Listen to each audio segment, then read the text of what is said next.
Hello everyone, दृष्टि teaching exam YouTube channel पे आप सभी का हार्दिक स्वागत है। तो आज हम लोग एक बहुत ही महत्वपूर्ण शिक्षक भर्ती के बारे में बात करने वाले हैं। और सबसे महत्वपूर्ण चीज है कि ये जो आपकी भर्ती है इसे हम क्या कहते हैं, अगर शॉर्टकट में देखा जाए तो इसे हम EMRS शिक्षक भर्ती कहते हैं।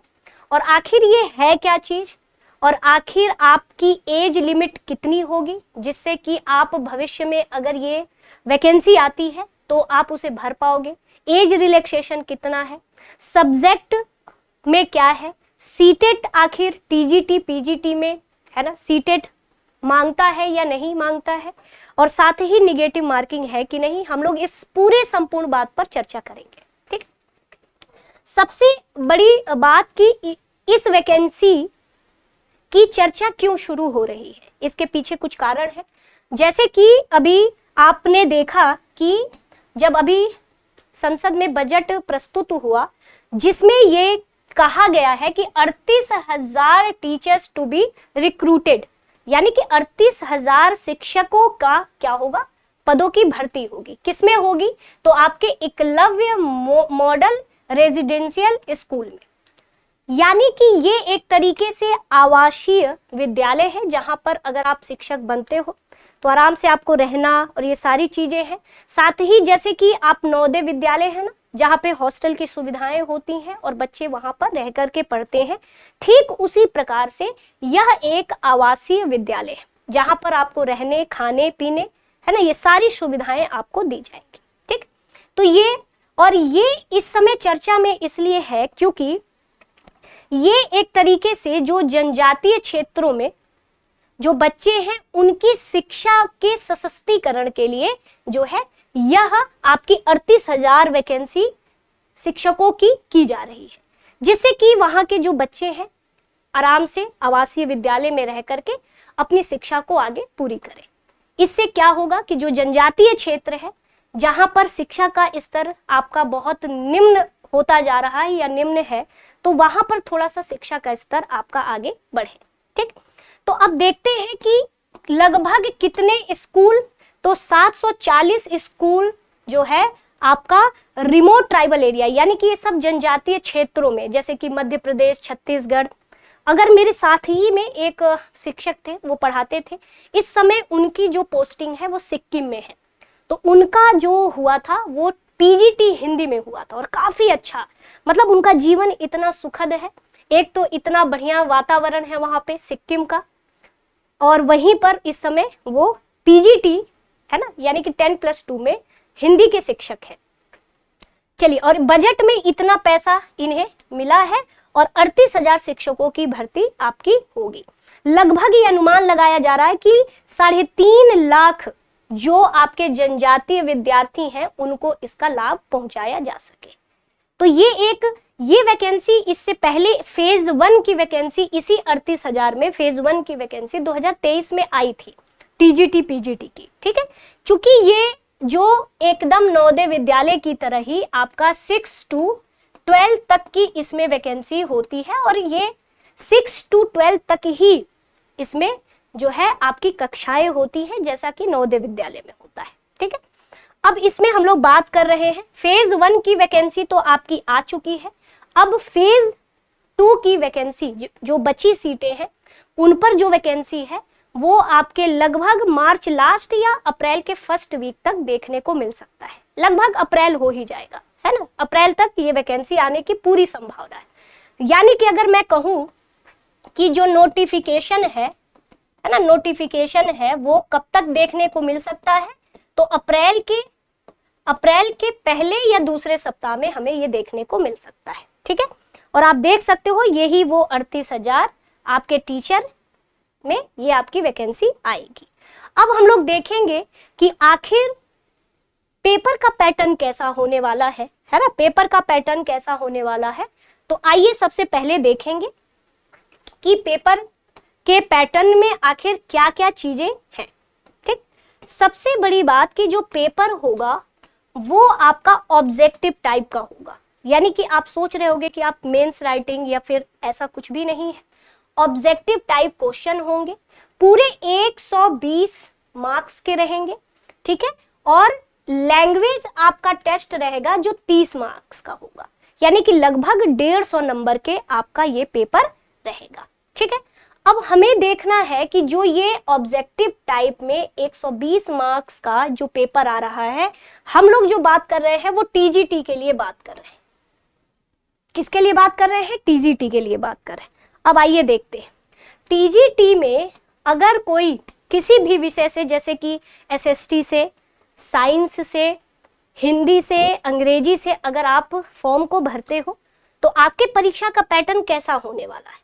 तो देखिए, इसमें सबसे पहले कुछ कॉमन पेपर होंगे, जैसे कि इतना जो पेपर होता है ये सभी विषयों के लिए कॉमन होता है, जिसमें आपका जनरल अवेयरेंस यानी कि जीके आपका आएगा, जिसमें 10 क्वेश्चन होंगे, 10 मार्क्स के होंगे, यानी कि प्रत्येक क्वेश्चन 1 नंबर का होगा।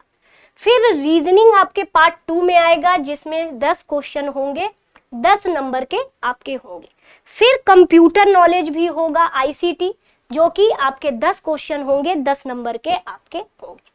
टीचिंग एप्टीट्यूड आएगा, ये भी आपका 10 क्वेश्चन होगा, 10 नंबर का होगा, ठीक है। तो लगभग 10, 20, 30, 40 नंबर आपका कॉमन पेपर में होगा। फिर आपका आता है 80 नंबर। अब इस 80 नंबर में क्या क्या होगा? तो सबसे पहला आपका डोमेन सब्जेक्ट, मतलब हिंदी से आपने डाला है, एसएसटी से डाला है, साइंस से डाला है, आखिर जिस भी विषय से डाला है, तो आपके डोमेन सब्जेक्ट जो होगा वो 65 क्वेश्चन आपके डोमेन सब्जेक्ट से आएगा। फिर आपका, और इस पेपर का जो स्तर होगा यानी कि जो कठिनाई होगी वो ग्रेजुएशन लेवल तक हो सकता है, यहां पर दिया गया है, ठीक है, डिफिकल्टी लेवल ग्रेजुएशन। और सब्जेक्ट क्या है, स्पेसिफिक सिलेबस, जो भी सिलेबस है ना, हम आपको एक अलग से वीडियो बना देंगे जिसमें सब्जेक्ट कॉम्बिनेशन के बारे में। और हर, अब चूंकि अब ये होता है कि हिंदी का अगर कोई टीजीटी पढ़ा रहा है तो आराम से वो अपना सिलेबस डिस्कस करेगा, है ना। तो देखिए, अब दूसरा, ये तो पार्ट ए है जो कि आपके इस 80 नंबर में डोमेन सब्जेक्ट 65 क्वेश्चन आपके सब्जेक्ट से आएंगे। फिर इसी 80 नंबर में 10 क्वेश्चन आपका क्या होगा, तो ये आपका क्या है, एक्सपेरिएंट क्या लिखा है यहाँ पे ना, थोड़ा सा धुंधला है ना। तो कुल मिलाकर ये पेडागोजी होगा आपका, 10 नंबर यानी 10 क्वेश्चन आपके पेडागोजी का होगा। फिर आपका एनईपी 5 नंबर है ना, 5 नंबर में आपका एनईपी से, नेशनल एजुकेशन पॉलिसी 2020 से, और खेलो इंडिया, फिट इंडिया, इन सब से रिलेटेड आपके क्वेश्चन होंगे। तो 5 नंबर का ये दोनों सेक्शन से आपके क्वेश्चन आएंगे। पेडागोजी से आपके लगभग 10 है ना, 10, और आपके अपने सब्जेक्ट से 65, टोटल कितने हुए? 80, है ना, टोटल कितने हुए? 80, है ना, 80। अब आते हैं, ये पूरा टोटल 120 हो गया, है ना, 120 हो गया, ये टोटल 80 और 40 कितना हुआ? 120 हुआ। अब आते हैं जो पार्ट 6 है, ये आपका लैंग्वेज का पेपर होगा, जिसमें जनरली आपका जनरल हिंदी, जनरल अंग्रेजी एंड रीजनल लैंग्वेज, ये क्या है आपका 10 मार्क्स ईच सब्जेक्ट, यानी कि आपका जनरल हिंदी 10 नंबर, 10 नंबर आपका क्या होगा, तो आपका जनरल इंग्लिश होगा, और आपका 10 मार्क्स रीजनल लैंग्वेज का होगा। टोटल कितना होगा? 30 नंबर। इस 30 नंबर में कम से कम आपका मिनिमम 40% होना चाहिए, यानी कि लैंग्वेज अगर 10 सामान्य हिंदी, 10 सामान्य अंग्रेजी, 10 आपका क्षेत्रीय भाषा, और क्षेत्रीय भाषा हम अभी बताएंगे कौन कौन सी है। तो इनमें से आपको कम से कम इतना नंबर लाना है कि 40%, मतलब 40% क्वालिफाई होने के लिए इतना नंबर आपको लाना होगा, ठीक है।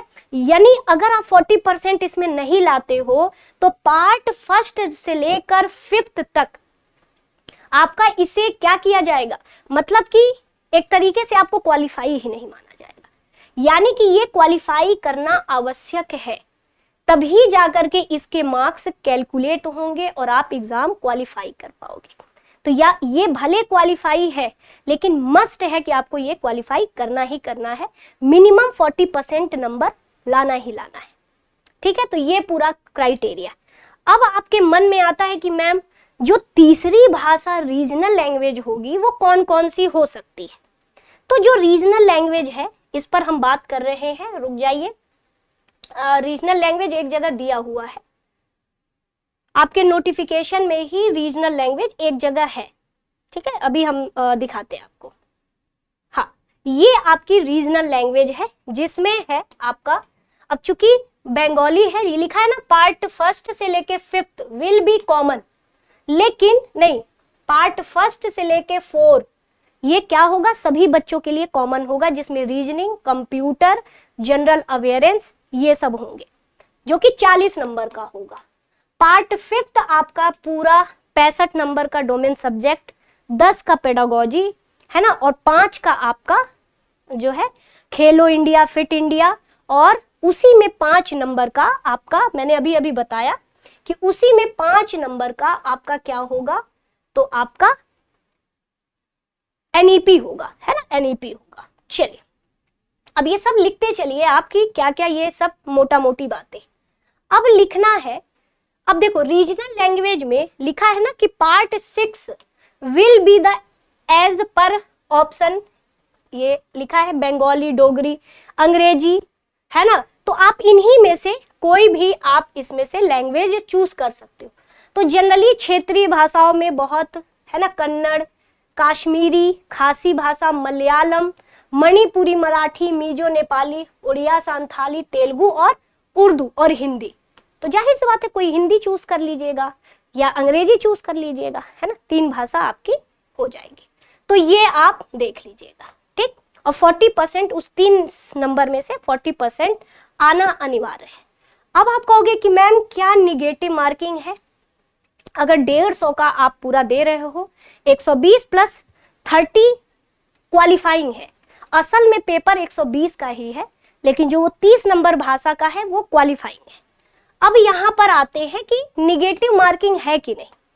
तो यदि आप कोई सवाल सही करते हो तो 1 नंबर आपको दिया जाएगा, लेकिन अगर कोई सवाल गलत करते हो तो 0.25 नंबर काट लिया जाएगा, ठीक है। यानी कि 1/4 निगेटिव मार्किंग आपकी है, निगेटिव मार्किंग है, ठीक है, ये ध्यान रखिएगा।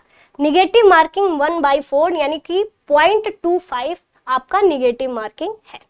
अब देखिए, अगर मैं कहूं कि जो वैकेंसी एक आई थी आपकी जब ये हुआ था, तो ये वैकेंसी देखिए कुछ इस तरीके से थी। जब ये टीजीटी की वैकेंसी 2023 में आई थी तो देखो कुछ ऐसे थी, English TGT, Hindi TGT, mathematics की TGT, science TGT, social study, है ना, टीजीटी, थर्ड लैंग्वेज। अब ये सबसे है कि अगर हिंदी अंग्रेजी के अलावा भी आपके पास कोई तीसरी लैंग्वेज, जैसे संस्कृत हो गया, अब तीसरी लैंग्वेज में भी आप कोई भी फॉर्म भर सकता है। और तीसरी लैंग्वेज मेरे प्यारे बच्चों, अगर आपका हिंदी अंग्रेजी से नहीं, आपने बंगाली से ग्रेजुएशन किया है, बंगाली भाषा से, तो आप भर सकते हो बंगाली से टीजीटी, गुजराती से, क्योंकि जो EMRS के स्कूल होंगे तो वो तो गुजरात से लेके पूरे भारत में होंगे, सभी क्षेत्रों में होंगे। तो इसीलिए ये तीसरी लैंग्वेज मलयालम, मणिपुरी, मराठी, उड़िया, तेलुगु, उर्दू, मिजो, संस्कृत भाषा, संथाली, यानी कि अगर आपने संस्कृत ग्रेजुएशन में, और एक क्राइटेरिया है कि 3 साल में होना चाहिए। अगर आप हिंदी टीजीटी भर रहे हो तो यहाँ साफ तौर पे लिखा हुआ है कि 3 साल आपका हिंदी सब्जेक्ट होना चाहिए, ठीक है। तो लगभग आपके, अभी हम ये नहीं डिस्कस करेंगे कि कितने पद आपके पिछली 2023 में आया था, ठीक है, क्योंकि अभी कोई मतलब नहीं है। अब देखो बात करेंगे एज रिलैक्सेशन। तो अगर नॉर्मली अगर हम देखें तो अगर आप जनरल कैटेगरी से हैं तो 35 साल से ऊपर नहीं होने चाहिए, ठीक है। और ध्यान रखिएगा, अगर आप टीजीटी, साइंस या एसएसटी या मैथ, हिंदी किसी से डाल रहे हैं, है ना, सब्जेक्ट कॉम्बिनेशन का हम अलग वीडियो लेके आएंगे, ठीक है, क्योंकि फिर वीडियो बहुत लंबी हो जाएगी। तो इसके लिए आपके पास क्या होना चाहिए, बीएड की डिग्री तो होनी चाहिए, सीटेट पास होना चाहिए, फॉर ऑल टीजीटी, कोई भी टीजीटी सब्जेक्ट से आप डाल रहे हो, किसमें, एसएसटी, साइंस, थर्ड लैंग्वेज या आपका टीजीटी हिंदी अंग्रेजी, उसमें आपका सीटेट क्वालिफाई होना चाहिए। अब कुछ लोग कहेंगे मैम पेपर 1 या पेपर 2, तो ऐसा कुछ दिया नहीं है, लेकिन अगर आप बीएड हो तो स्वाभाविक सी बात है कि आप पेपर 2 ही क्वालिफाई होगे, तो आप अपना मार्कशीट इसमें लगा दीजिएगा। और ये क्वालिफाई मांगा है, अपियरिंग वगैरह नहीं, बीएड की डिग्री होनी चाहिए और सीटेट पास होना चाहिए, ठीक है। और चूंकि बीएड हो तो आप सीटेट पेपर 2 ही पास होगे, पेपर 1 नहीं, ठीक है। तो ये होना चाहिए। सीटेट आपका टीजीटी में है, टीजीटी में सीटेट है, टीजीटी में आपका बीएड प्लस सीटेट है, लेकिन पीजीटी में सीटेट नहीं है, मतलब सीटेट नहीं मांगता है, ठीक है, ये ध्यान रखिएगा, पीजीटी में सीटेट नहीं मांगता है, ठीक है। अब चलिए ये हो गया, लेकिन अब चूंकि लाइब्रेरी, म्यूजिक से आप डाल सकते हो, आर्ट से डाल सकते हो, फिजिकल एजुकेशन टीचर की भी वैकेंसी आती है, लाइब्रेरी की भी आती है। और रही बात एज रिलैक्सेशन की, तो मैंने कहा कि भाई 35 साल, जनरली 35 साल से ऊपर आपकी उम्र नहीं होनी चाहिए, ठीक है, ये ध्यान रखिएगा। अब हम बात करेंगे एज रिलैक्सेशन की, तो मैंने एक जगह यहाँ पर रखा हुआ है एज रिलैक्सेशन के लिए। ऐसा नहीं है, इसमें भी एज रिलैक्सेशन मिलता है ना, 5 साल, है ना, SC ST, है ना, इसमें भी आपका एज रिलैक्सेशन मिलता है। बात करें अगर सैलरी की, तो आप देख सकते हो टीजीटी के अगर English, Hindi, mathematics, science, SST, third language, आप देख सकते हो ये सैलरी है ना। मिसलेनियस पोस्ट का मतलब होता है म्यूजिक, आर्ट, है ना, इन सब के लिए आप सैलरी देख सकते हो 35,400 से, है ना, 1,12,400 के बीच में। तो ये सब है आपके क्या है, पेमेंट का है, ठीक है। अब हम लोग यहाँ पर एज रिलैक्सेशन की बात करेंगे, क्योंकि बहुत सारे लोग हैं, 2023 में अगर आई होगी ये वैकेंसी, तो अब पूरे 2.5 घंटे का पेपर होता है और निगेटिव मार्किंग होती है, और 120 नंबर का पेपर होगा, ठीक है। टीजीटी का 120 नंबर का आपका पेपर रहेगा, 120 नंबर का। बाकी ये जो 30 नंबर है ये क्वालिफाइंग है, जो 30 आपके लैंग्वेज का होगा, ठीक है। अभी हम ढूंढ रहे हैं कि एज रिलैक्सेशन आपको मिल जाता तो मैं आपको दिखा देती। चलिए, ये अभी मिल नहीं रहा है ना, तो इसका जो ये है ना, आपका दृष्टि टीचिंग एग्जाम, है ना, के नाम से आपका क्या होगा,